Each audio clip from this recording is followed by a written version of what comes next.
आप जो देख रहे हो, आज कक्षा 12 का एक टॉपिक है आतंकवाद। राजनीति विज्ञान विषय का टॉपिक है आतंकवाद, पार्ट बे में आता है। आतंकवाद, इसको इंग्लिश में क्या बोलते हैं? टेररिज्म। आतंकवाद को इंग्लिश में क्या बोलते हैं? टेररिज्म। आतंकवाद शब्द प्यारे बच्चों आपने अक्सर बहुत सुना होगा कि आतंकवाद क्या होता है। इसके बारे में आपने चर्चा नहीं की, बोले ये तो आतंकी है, आतंकवाद जम्मू कश्मीर में बहुत आतंकवाद फैल रहा है। अक्सर आपने ऐसी बात सुनी होगी। आतंकवाद मूलतः एक विखंडनकारी प्रवृत्ति है। प्यारे बच्चों क्या है? विखंडनकारी प्रवृत्ति है। कैसी प्रवृत्ति है? विखंडनकारी है। विखंडनकारी से तात्पर्य विखंडन करने वाले, प्रदेश को विभक्त करने वाले, जिसकी अन्य विखंडनकारी प्रवृत्तियों के साथ बहुत गहरा संबंध है। आतंकवाद, सांप्रदायिकता और पृथकवाद एक दूसरे से अभिन्न रूप से जुड़े हैं। जो सांप्रदायिकता की भावना है, पृथकवाद एक अलग, सांप्रदायिकता और जातिवाद हम हमारे पहले जो टॉपिक आए थे उनमें पढ़ चुके हैं। आतंकवाद ने विश्व शांति को सर्वाधिक नुकसान पहुंचाया है, यानी पूरे देश के अंदर शांति में बाधा डाली है। किसने? आतंकवाद ने। भारत आतंकवाद से सर्वाधिक प्रभावित होने वाले देशों में एक देश है। मान लीजिए कि उन देशों में भारत है जहां पे आतंकवाद से सर्वाधिक नुकसान पहुंचा है। आतंकवाद को परिभाषित करना भी कठिन है, लेकिन फिर भी एक मान्यता है कि किसी एक विचार में जो आतंकवादी वह है, दूसरे के विचार में हो सकता है कि वह स्वतंत्रता सेनानी भी हो सकता है। वर्तमान विश्व में आतंकवाद धर्मीय और जातीय आधार पर ही चिंता है। यानी कहने का तात्पर्य यह है कि आतंकवाद है, कोई जरूरी नहीं है। आप कैसे परिभाषा कहें, किसी व्यक्ति जो ऐसी गतिविधियां कर रहा है उसे कोई आतंकवादी कहे तो उसी व्यक्ति को कोई दूसरे मुल्क के देश उसको स्वतंत्रता सेनानी भी कहते हैं। इसलिए आतंकवाद की परिभाषा स्पष्ट रूप से नहीं कहा जा सकता। अब आतंकवाद का अर्थ, जिसको आप टेररिज्म या टेरर का लैटिन भाषा में अर्थ है, ये इंपॉर्टेंट है, to make a tremble. To make tremble, to make tremble, ये आतंकवाद का अर्थ है, टू मेक ट्रेम्बल। यानी किसी को भय से कपकपाने को मजबूर करना। क्या है प्यारे बच्चों? किसी को भय से कपकपाने को मजबूर करना, यानी टेरर, जिसका लैटिन भाषा में अर्थ क्या है? टू मेक ए ट्रेम्बल, यानी किसी को भय से कपकपाने को मजबूर करना। डिमेरस ने लिखा कि आतंकवाद एक विभ्रम है। यह क्या है? बहुत महत्वपूर्ण बात है। यह मनोवैज्ञानिक हमला है। इसका लक्ष्य मनोवैज्ञानिक परिणाम प्राप्त करना है। यानी आतंकवादियों का लक्ष्य क्या होता है कि व्यक्ति को मानसिक रूप से भयभीत करना, व्यक्ति के ऊपर मानसिक रूप से सब सर्वाधिक क्या डालना प्यारे बच्चों? दबाव डालना। हिंसा की नाटकीय प्रस्तुति और उन्नति में प्रसिद्ध आतंकवाद की मुख्य प्रकृति है। सामान्य अर्थ में किसी भी तरह से भय उत्पन्न करने की विधि को क्या कहा जा सकता है? आतंकवाद। यानी भय उत्पन्न करने की विधि को क्या कहा जा सकता है? आतंकवाद कहा जा सकता है। जब एक व्यक्ति या समूह अपनी उचित मांगों की पूर्ति के लिए शांतिपूर्वक व अहिंसात्मक ढंग से, देखिए, शांतिपूर्वक व अहिंसात्मक ढंग से सकारात्मक प्रयास करे तो उसको क्या कहते हैं? आंदोलन। अंतर समझिए आंदोलन और आतंकवाद में। आंदोलन और आतंकवाद में आप अंतर समझिए। क्या अंतर है प्यारे बच्चों? कि जब कोई व्यक्ति या समूह उचित मांगों की पूर्ति के लिए शांतिपूर्ण और अहिंसात्मक ढंग से सकारात्मक प्रयास करता है तो उसको क्या कहा जाता है? आंदोलन। चाहे एक व्यक्ति हो चाहे समूह हो, लेकिन उसकी मांग कैसी होती है? उचित मांग होती है, जायज मांग होती है, और उसका वो प्रयास भी कैसा करता है? शांति से करता है और अहिंसा से कोई भी प्रयास करते तो उसको क्या कहते हैं? आंदोलन। कहने का तात्पर्य आंदोलन कोई व्यक्ति या समूह द्वारा किया गया प्रयास में है। प्रयास जो पहली बात तो उसकी मांगे कैसी होनी चाहिए? उचित होनी चाहिए, जायज मांग होनी चाहिए। दूसरा उनका तरीका शांतिपूर्वक और अहिंसात्मक रूप से होना चाहिए। यदि ऐसा है तो उसको आंदोलन कहा जाता है। और आंदोलन लोकतांत्रिक व्यवस्था की अपरिहार्य प्रक्रिया कही जा सकती है। यानी ऐसा देश जिसके अंदर लोकतांत्रिक प्रक्रिया है उसके अंदर आंदोलन एक प्रक्रिया चलती रहेगी मांगों के लिए। इसके विपरीत देखना, इसके विपरीत व्यक्ति समूह जब पहली बात मांग कैसी हो? अनुचित मांगों की पूर्ति के लिए व्यापक स्तर पर हिंसा और अशांति आधारित नकारात्मक प्रयत्न करता है, उसे आतंकवाद कहा जाता है। यानी आप समझ गए होंगे कि आंदोलन में व्यक्ति या समूह प्रयास करते हैं दोनों में, लेकिन आंदोलन में मांग उनकी उचित होती है और आतंकवाद में उनकी मांग अनुचित होती है। आंदोलन में प्यारे बच्चों उनके प्रयास कैसे थे हमने अभी पढ़े हैं। उनके प्रयास शांतिपूर्वक अहिंसात्मक थे। इसमें प्रयास कैसे हैं? हिंसात्मक रूप से हैं और अशांति पे नकारात्मकता की नेगेटिविटी भरी रहती है।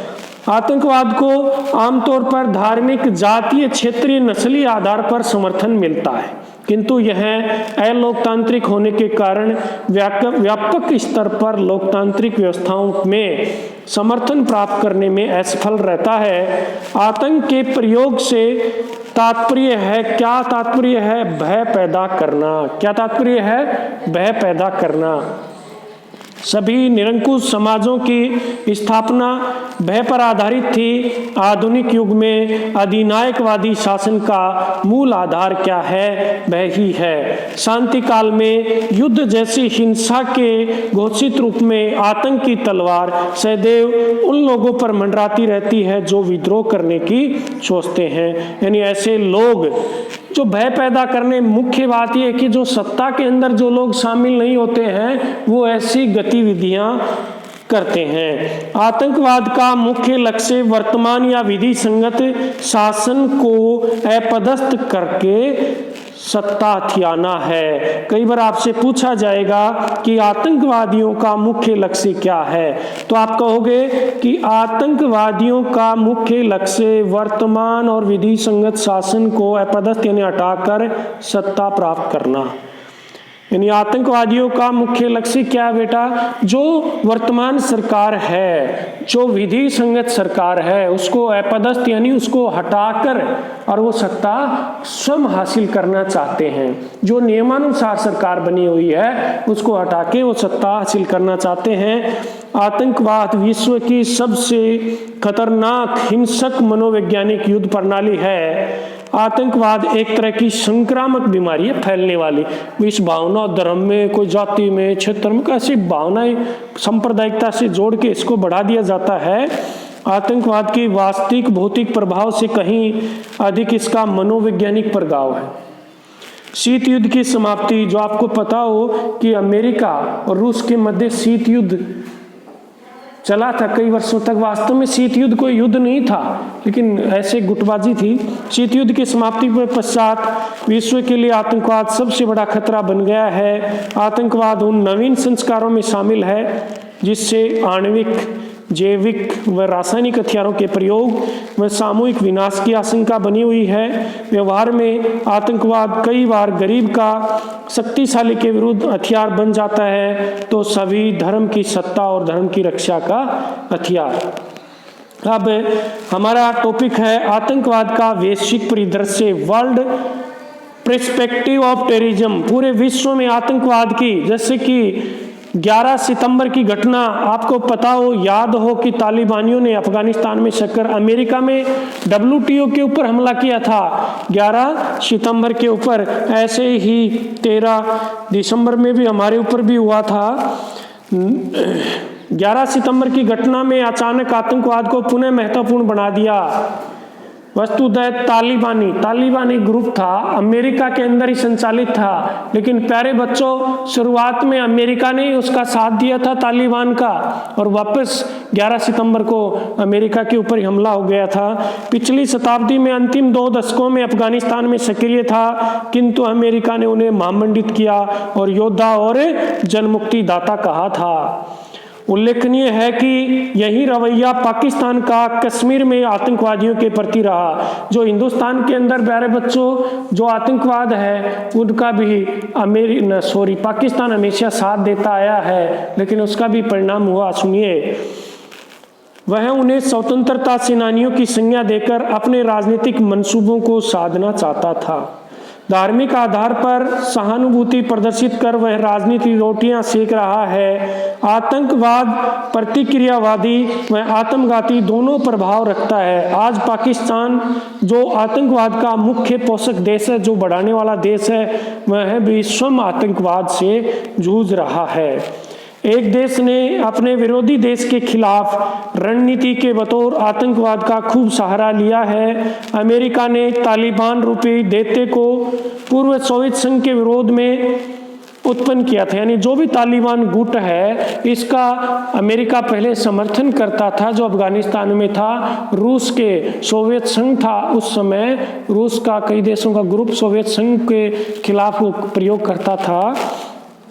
लेकिन अमेरिका में 11 सितंबर के बाद युद्ध को नया नाम आतंकवाद के खिलाफ कार्रवाई देकर इराक और अफगानिस्तान की संप्रभुता पर क्या किया? हमला किया। वहीं अमेरिका पहले तालिबानियों का समर्थन करता था, लेकिन जब 11 दिसंबर को अमेरिका के WTO के ऊपर हमला हुआ, तब अमेरिका ने भी इराक और अफगानिस्तान पर हमला किया था। अमेरिका और उसके सहयोगियों का मानना है कि किसी भी किस्म के विध्वंसक हथियार रखना, इसके जरिए हिंसक कार्यवाही करना आतंकवाद। अमेरिका मानता है कि कोई भी इस तरह के हथियार, कैसे हथियार? विध्वंसक हथियार यदि कोई रखता है तो वह भी आतंकवाद होगा। इसी नजरिए से आतंकी संगठनों और उनके पनाह देने वाले राष्ट्रों को क्या किया जा रहा है? चिन्हित किया जा रहा है। वास्तव में आतंकवाद केवल हिंसा की ही तकनीक नहीं है कि आतंकवाद ऐसे मत समझ लेना कि किसी को मार दिया वो ही आतंकवाद है। मारना आतंकवाद है नहीं। आतंकवादियों का लक्ष्य किसी व्यक्ति को मारना नहीं है। आतंकवादी ये चाहते हैं कि एक व्यक्ति को मार के सरेआम चौराहे पे ले जाके मारते हैं और कह देते हैं कि ये हमने मारा।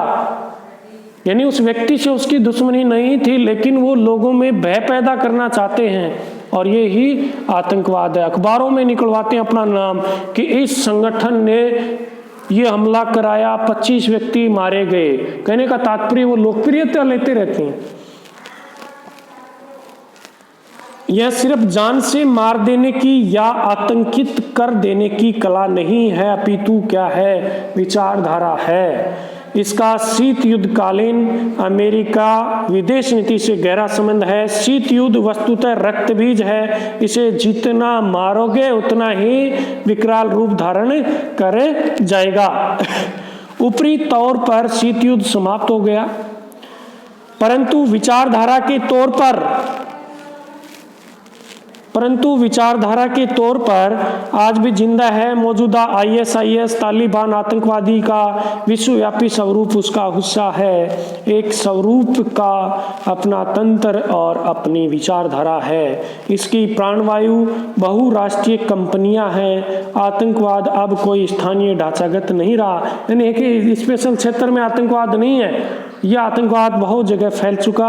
आतंकवाद अब कोई स्थानीय ढांचागत नहीं रहा। इसका प्रभाव को सीमा में नहीं बांधा जा सकता।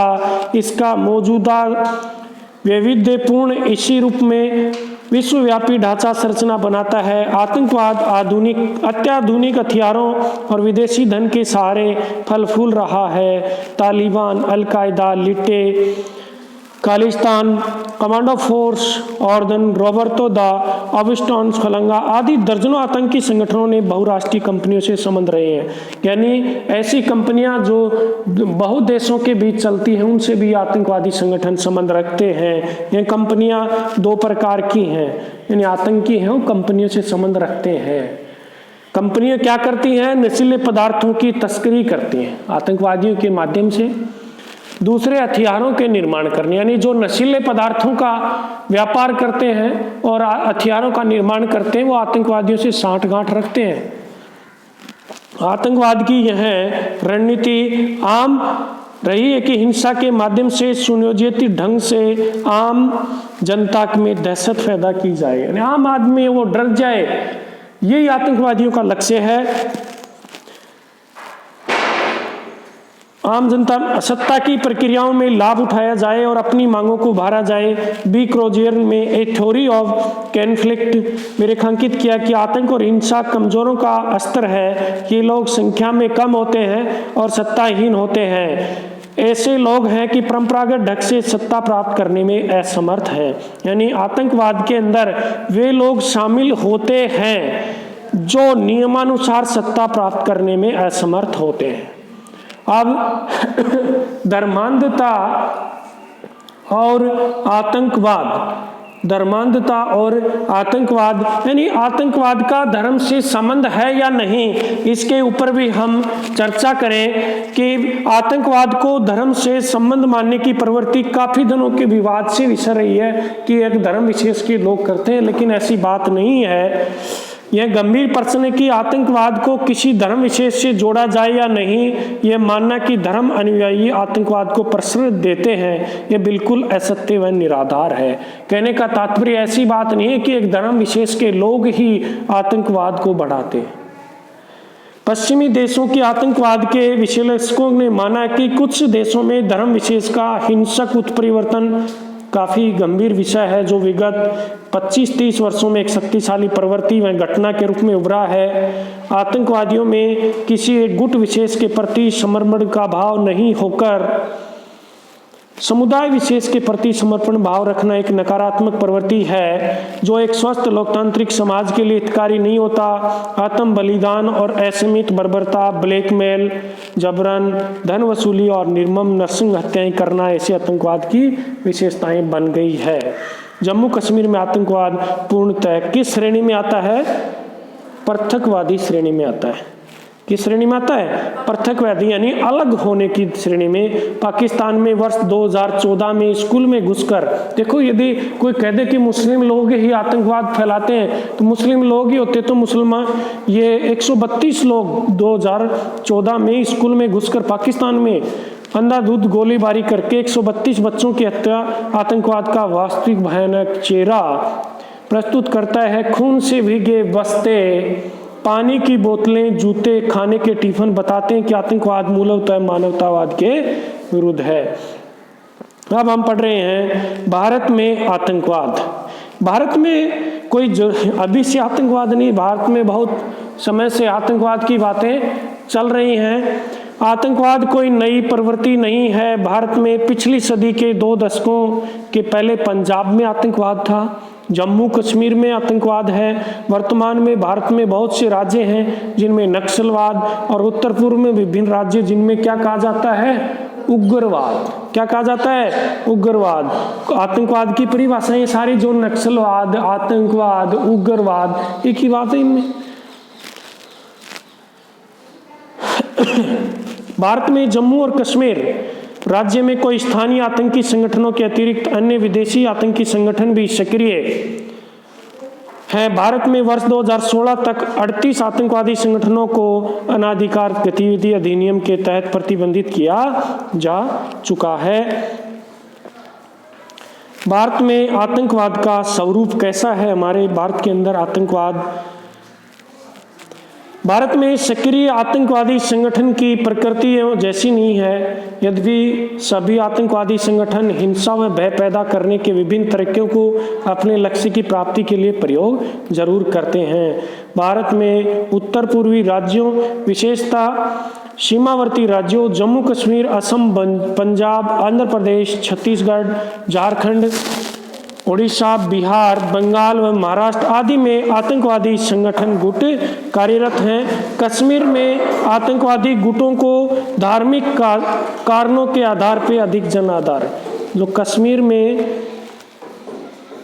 आतंकवादी हैं, गतिविधियों धर्म के आधार पर उनको अधिक सहयोग मिलता है, उन्हें विदेशी पाकिस्तानी समर्थन भी भरपूर मात्रा में प्राप्त है, धन हथियार प्रशिक्षण दुष्प्रचार व युवाओं में धार्मिक वैचारिक विकार पैदा करके पाकिस्तान ने अहम भूमिका निभाई है। मनोवैज्ञानिक रूप से विभिन्न हथकंडों का प्रयोग करते हुए कश्मीर के युवाओं में धर्मांधता व कट्टरपन की भावना पैदा कर उन्हें मुख्य राष्ट्रीय धारा के विचार करने में विदेशी समर्थन का बहुत बड़ा योगदान रहा है, जिसने भारत के भौगोलिक राजनीतिक एवं सामरिक हितों पर प्रतिकूल प्रभाव डाला है। यद्यपि पिछली शताब्दी में सक्रिय पंजाब के आतंकवादियों व कश्मीर के आतंकवादियों का केंद्रीय लक्ष्य क्या बेटा, पंजाब में और कश्मीर में उनका क्या लक्ष्य है, ये पूर्णतः पृथकवादी श्रेणी में आता है।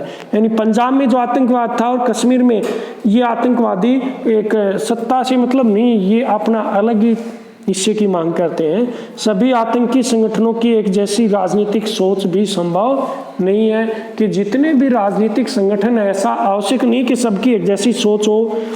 पंजाब व जम्मू कश्मीर दोनों जगह आतंकवाद ने धार्मिक कट्टरवाद का सहारा लिया है। पंजाब में आतंकवादियों ने हत्या के लिए निर्दोष नागरिकों को अपना निशाना बनाया, वहीं कश्मीर में आतंकवादियों ने सेना व अन्य सुरक्षा बलों को नुकसान पहुंचाना अपना लक्ष्य बनाया हुआ है। पंजाब में आतंकवाद के उस चरण में आतंकवादियों ने राज्य मशीनरी को निशाना बनाने की बजाय निर्दोष लोगों की हत्या की।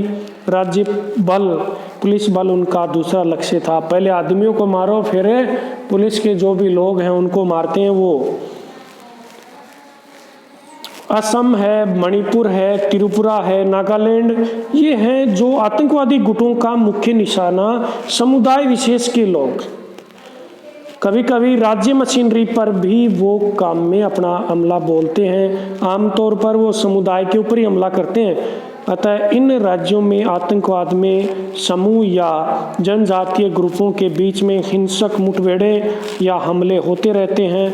राज्य मशीनरी पर हमला करने पर राजनीतिक तौर पर प्रत्यक्ष संबंध नहीं है, किंतु प्रच्छन्न पृथकतावादी गिरोह के संबंध जरूर दिखाई देते हैं। मसलन पंजाब में खालिस्तानियों और नक्सली गुटों और आंध्र प्रदेश में पीपुल्स वार ग्रुप का लिट्टे से रिश्ता था। इसी प्रकार प्रत्येक प्रांत में ऐसे आतंकवादी गिरोह भी सक्रिय हैं जो प्रत्यक्षतः विदेशी इशारों पर आतंकवाद की कार्यवाहियों को सक्रिय हैं। यानी हर राज्य में आतंकवादी गिरोह हैं, लेकिन वो विदेशियों के इशारों पर काम करते हैं। तात्पर्य यह है कि आतंकवाद गिरोह का परिप्रेक्ष्य एक सा नहीं है। भारत में प्रमुख आतंकवादी घटना थी 12 मार्च 1993 में हमारे कहाँ हमला हुआ था। 12 मार्च 19 मुंबई में बम विस्फोट से 317 लोग निर्दोष मारे गए थे। इस विध्वंसकारी घटना में अपराधी और तस्कर गिरोह, कट्टरपंथियों, विदेशी एजेंसियों की भूमिका थी। मूलतः यह एक आतंकवादी कार्यवाही थी। सांप्रदायिकता, पृथकवाद और आतंकवाद एक ही सिक्के के भिन्न भिन्न पहलू हैं। इन तीनों में अंतर्क्रियाएं चलती रहती हैं। तात्पर्य है कि सांप्रदायिकता के पृथकतावादी या आतंकवादी प्रवृत्ति में रूपांतरण की संभावना है, उसी तरह से पृथकतावाद के सांप्रदायिकता और आतंकवाद में बदल जाने की संभावना है। इस प्रकार आतंकवाद के सांप्रदायिक एवं पृथकवादी रूप लेने की भी संभावना है। झारखंड, बिहार, उड़ीसा, मध्य प्रदेश, छत्तीसगढ़ में नक्सली आतंकी गिरोह की आतंकवादी कार्यवाहियों का स्वरूप पृथकतावादी गिरोह की कार्यवाही से भिन्न होता है। नक्सलवादी गिरोह का पृथकतावादी केंद्र लक्ष्य नहीं है। भारत के आतंकवाद और नक्सलवाद से प्रभावित राज्य कौन कौन से राज्य हैं भारत में? सबसे देखो पहले जम्मू कश्मीर आतंकवाद से, पंजाब, उत्तरी पश्चिम भारत, नई दिल्ली भी है, उत्तर भारत, पूर्वोत्तर जो राज्य है ना, अरु, मैत्री, मैनामणि जो सेवन सिस्टर भी कहते हैं, और दक्षिण भारत में आंध्र प्रदेश, तमिलनाडु और कर्नाटक। आतंकवादियों की सामाजिक पृष्ठभूमि, ज़्यादातर व्यक्ति हैं वो मध्यम वर्ग और उच्च वर्ग के युवा हैं, नीच निम्न के काम मिलेंगे। पंजाब, कश्मीर, बंगाल के नक्सली, उत्तर पूर्वी राज्यों के आतंकी मोटे तौर पर इन्हीं वर्गों में आते हैं। धर्मांध गरीब तबके के विभ्रांति युवा, यानी धर्म के ऊपर जोड़कर भी युवाओं को किया जाता है।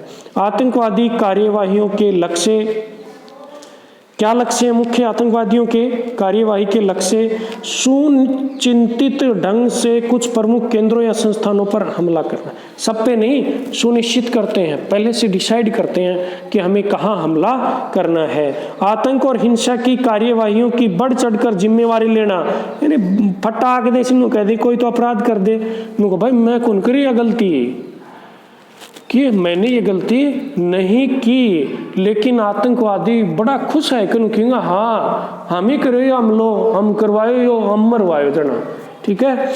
सत्ता से लाभ प्राप्त करना, इस तरह से हमला करना, किसी का अपहरण करना कि सत्ता से अपना लाभ प्राप्त करने। पहला लक्ष्य कार्यनीतिक, देखो दो लक्ष्य हैं याद रखना, आतंकवादी कार्यवाही के दो लक्ष्य हैं, पहला है कार्यनीतिक और दूसरा है रणनीतिक। पहले तो कार्यनीतिक, आतंकवादियों के कार्यवाही के कितने लक्षण हैं? दो। कितने हैं? दो। पहला कार्यनीतिक, दूसरा रणनीतिक, और तीसरा मूल अभिच्छित लक्ष्य है। मुख्य दो ही हैं, वैसे तीसरा भी अभिच्छित लक्ष्य दिया हुआ आपकी किताब में। कार्यनीतिक स्तर पर लोगों को क्या करना होता है? जो कार्यनीतिक पहला लक्ष्य है कि लोगों को डराना है, धमकाना है, आतंकित करना और हमला करना है। रणनीतिक में क्या है कि अति नाटकीय ढंग से आतंक और हिंसा की कार्यवाही को संपन्न करना है, ये तो रणनीति का हिस्सा है। और ज्यादा माध्यमों को ध्यान खींचने, सफलता प्राप्त करने का उनका लक्ष्य है। आतंकवादियों की कार्यनीति और रणनीति और लक्ष्य तीनों एक दूसरे से अंतर ग्रंथित हैं। आतंक के मनोवैज्ञानिक तत्व, यानी हम पहले भी पढ़ चुके हैं कि आतंकवाद का मुख्य कार्य मनोवैज्ञानिक हमला करते हैं। वो आतंकवाद अपरिहार्य रूप से ऐसी रणनीति है जो मनोवैज्ञानिक प्रभाव पर आधारित है। इस रणनीति के तहत आतंकवादी दर्शकों को प्रभावित करते हैं। यहाँ दर्शक वे लोग हैं जो आतंकवादी कार्यवाहियों से भयग्रस्त होते हैं। एक तो क्रम द्वारा प्रचार करते हैं, एक डराना, धमकाना, उकसाना, अस्त व्यवस्था, उथल पुथल, और क्या करते हैं? संघर्ष। आतंकवाद और मीडिया कवरेज, देखो आतंकवादी ये चाहते हैं प्यारे बच्चों कि उनकी एक छोटी सी घटना को भी मीडिया, पत्रकार, टीवी, कहीं भी दूरदर्शन हो, उसको बढ़ा चढ़ा के बताए, हर जगह उनका समाचार आए कि उस गुट ने ये हमला किया। और ये सुनते दूसरा गुट भी सक्रिय हो जाता है कि कोई इस देश में हमारे से बड़ा भी कोई गिरोह है, तो वो भी करने लग जाते हैं। आतंकवाद और मीडिया कवरेज, तकनीकी के प्रयोग के कारण आतंक और हिंसा की कार्यवाही और भी आकर्षक दिखती है। कहीं पे कोई घटना हो जाए, पता ही नहीं चले तो लोग डरेंगे नहीं। कहीं किसी देश में आतंकी हमला हो जाए, किसी को पता ही नहीं चले तो दूसरे लोग भयभीत नहीं होंगे। लेकिन अब विश्व के कहीं भी कोई आतंकी हमला होता है, पूरे विश्व में उसका प्रचार प्रसार होता है मीडिया के द्वारा, और उसको देखकर हर जगह के लोग भयभीत होते हैं। भारत में पंजाब और कश्मीर में आतंकवाद की प्रस्तुतियों में स्टीरियोटाइप छवि का प्रभुत्व रहा है। परिणामतः आतंकवादियों के प्रति तकनीकी माध्यमों के द्वारा घृणा की बजाय सहिष्णु भाव पैदा हुआ है। इस तरह के मीडिया के कवरेज का समाज का व्यापक प्रभाव पड़ता है। पहला, आतंक हिंसा की गतिविधियों की रिपोर्टिंग को मिलने वाले महत्व अन्य को वैसी कार्यवाही के लिए प्रेरित करती हैं। दूसरा, ज़्यादा से कम ज़्यादा कवरेज से संभव है कि राज्य उत्पीड़न की कार्यवाही बढ़े। यह स्थिति आतंकवाद पैदा करना चाहती है, इससे उन्हें अपने लक्ष्य के विस्तार में मदद मिलती है। तीसरा, मीडिया कवरेज के द्वारा आम जनता के अंदर भाव शून्य स्थिति पैदा हो सकती है। चौथा, आतंकवादियों द्वारा अपहृत या बंदी व्यक्ति के लिए मीडिया कवरेज से जान का खतरा पैदा हो सकता है। आतंकवादी कुछ विशेष शैली प्रतीकों और बीमों का प्रयोग करते हैं। पंजाब के आतंकवादी दौर में मोटरसाइकिल, मारुति वान और AK-47 ये आतंकवादियों का प्रतीक माना जाता था। डर का माहौल पैदा करना उनका पहला क्या होता था? मकसद, यानी आतंकवादी डर को क्या करना चाहते थे कि लोग डरें, डर का माहौल हो सबसे ज़्यादा ये चाहते थे। मशीनरी पंगु बन जाती थी। सेना व सुरक्षा कम सेना और सुरक्षा बल लगातार काम करते हैं जिससे कि उनकी कार्यक्षमता कम हो जाती है। राजनीतिक, धार्मिक, सामाजिक व आर्थिक कारणों से समाज की आतंकवाद के प्रति सहिष्णुता पैदा होना अत्यंत घातक हो जाती है। आम जनता में भाव शून्यता से सहन करने की क्षमता बढ़ जाती है। वह आतंकी हिंसा को जीवन के सच्चाई के रूप में देखने लगती है। सामान्य तौर पर आतंकवाद गिरोह के कारण दो होते हैं। एक तो हिंसा के माध्यम से जन माध्यमों का ध्यान आकर्षित करना और भय और आतंक का माहौल पैदा करना। ये 2 पॉइंट मुख्य होते हैं उनके। इन दोनों तरीकों के लिए आतंकवादी गिरोह अपनी मांगों को लोकप्रिय बनाने और राष्ट्रीय एजेंडों को लाने में सफल हो जाते हैं। अपनी मांगों को पूरा करने के लिए दबाव डालते हैं। अत्यधिक मीडिया कवरेज से आतंकवाद क्या है, फलता फूलता है। यदि मीडिया कवरेज यदि ज़्यादा बढ़ेगी तो आतंकवाद ज़्यादा बढ़ेगा। अत्यधिक मीडिया कवरेज से आतंकवाद फलता फूलता है। जन माध्यमों जटिल संबंध है और संश्लेषित प्रक्रिया के संबंध विकसित होता है। अब सामान्य धारणा बन चुकी है कि किसी आतंकवादी घटना को मीडिया द्वारा अधिक कवरेज देने से इसका दुष्प्रचार होता है और राज्य हित का क्या है, विरोधी है। आतंकवादी घटना के अत्यधिक मीडिया कवरेज से क्या क्या दुष्प्रभाव होते हैं। पहला कि विभिन्न आतंकवादी गुटों के निर्माण को प्रेरित करता है। यानी किसी भी एक देश का आतंकवादी गुट की यदि कोई बात आ जाए, कोई भी हमला आ गया, तो इससे मोटिवेट हो जाते हैं लोग, गलत कार्य के प्रति उत्साहित हो जाते हैं। धार्मिक व सांप्रदायिक कारणों से आतंकवादियों को सस्ती लोकप्रियता हासिल होने की संभावना निहित है। विभिन्न गुटों में प्रतिस्पर्धा उत्पन्न होने पर बढ़त व पहलकदमी हासिल करने की होड़ उत्पन्न करना। आतंकवादी गिरोह द्वारा मीडिया कवरेज करने वाले चैनल्स पर नियंत्रण स्थापित करने की आशंका बढ़ना। प्रशासनिक मशीनरी की कार्यकुशलता पर प्रतिकूल प्रभाव पड़ना। यह माना जाता है कि आतंकवाद एक तरह से संक्रामक बीमारी है। जाने अनजाने माध्यमों से आतंक व हिंसा को प्रोत्साहित किया जाता है। घटनाओं की एक जैसी पुनरावृत्ति को बार बार कवरेज पुनः हिंसा और आतंकवाद को जन्म दे। यानी जितना अखबार में, जितना मीडिया में ये बातें आएंगे, उतना ही आतंकवाद बढ़ता जाएगा। आतंकवाद गिरोह का समाज सहज रूप से अपनी राजनीतिक मांगों के लिए एक मंच मिल जाता है। परिणामतः आतंकवाद बढ़ता है। मीडिया कवरेज आतंकवाद का जितना ज्यादा होता है, उससे उतना ही अधिक आतंकवाद बढ़ता है। आतंकवाद की सफलता, आतंकवादियों का मुख्य लक्ष्य हम पहले भी पढ़ चुके हैं। क्या होता है मुख्य लक्ष्य? कि वर्तमान या विधि संगत शासन को अपदस्थ कर सत्ता हथियाना। यह रणनीति मुख्यतः विद्रोही या बलवाई आतंकवादियों के द्वारा अपनाई जाती है। यदि हमें आतंकवादियों के सफलता के परिणामों को देखें तो पाते हैं कि केवल उपनिवेशवादी विरोधी गुटों को पूरी तरह सफलता प्राप्त हो जाती है। देखो इंग्लिश में इनका लक्ष्य, इंग्लिश में लक्ष्य देखिए कि इको द इथोमिलिर इग्निस कार्पनिक अगोनिशन national organisation of crime fights Mau Mau Kenya में ऐसे ये चले थे। FLN अल्जीरिया में भी चले थे। ऐसे बहुत सारे देशों में चले थे। 20-21वीं शताब्दी में अमेरिका जैसे श्रीलंका में लेटे चला था। ILI तालिबान है, मुस्लिम संगठन है, अनेक संगठन चले थे। निष्कर्ष रूप में आपको पूर्व सोवियत संघ के विद्वान था एक यूरी त्रोफनोव ने लिखा था। यूरी त्रोफनोव ने क्या लिखा था कि आतंकवाद का विश्व स्तर पर पतन हुआ, रंगमंच खून से तरबदर है, चरित्र मृत्यु है। यानी विश्व स्तर पर पतन है, रंगमंच से क्या खून तरबतर है और चरित्र इसका मृत्यु है। डेविड फॉर्मिन ने कहा कि हिंसा आतंकवाद का प्रारंभ है और इसका परिणाम और हिंसा अंत है। यानी आतंकवाद की शुरुआत भी हिंसा है और अंत भी इसका क्या है, हिंसा है। ये किसने कहा? डेविड फॉर्मिन ने। बेंजामिन क्रिस ने क्या कहा कि आतंकवादी चाहते हैं कि बहुत सारे लोग देखें, बहुत सारे लोग सुने, न कि बहुत सारे लोग मरे। उनका लक्ष्य ये नहीं होता कि आदमी ज़्यादा मरे, उनका लक्ष्य होता है कि आदमी कम ही मरे लेकिन देखे भी ज़्यादा और उनकी गतिविधियां सुने भी ज़्यादा जाए। आज भी आतंकवाद विश्व शांति और सुरक्षा के लिए सबसे गंभीर चुनौती बनी हुई है। विश्व के समस्त देश जब एकजुट होकर जब तक इस दैत्य का मुकाबला नहीं करते तब तक समस्या समाप्त नहीं होगी। भारत में भी आतंकवाद आधे से अधिक राज्यों को प्रभावित कर रहा है। शासन को आने वाले समय में आतंकवाद से निपटने के लिए हमें कड़े कदम उठाने पड़ेंगे। यानी आज हमने आतंकवाद पढ़ा।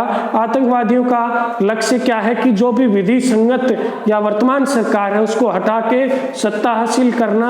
आतंकवादियों टू मेक ए ट्रेम्बल, आतंकवाद का अर्थ है किसी व्यक्ति को भय से कपकपाना, यानी लोगों में मानसिक यानी मनोवैज्ञानिक हमला करना। इसी के साथ हमारा आतंकवाद विषय आज समाप्त हुआ। अच्छा लगे तो इसे लाइक शेयर कमेंट जरूर करना। आपको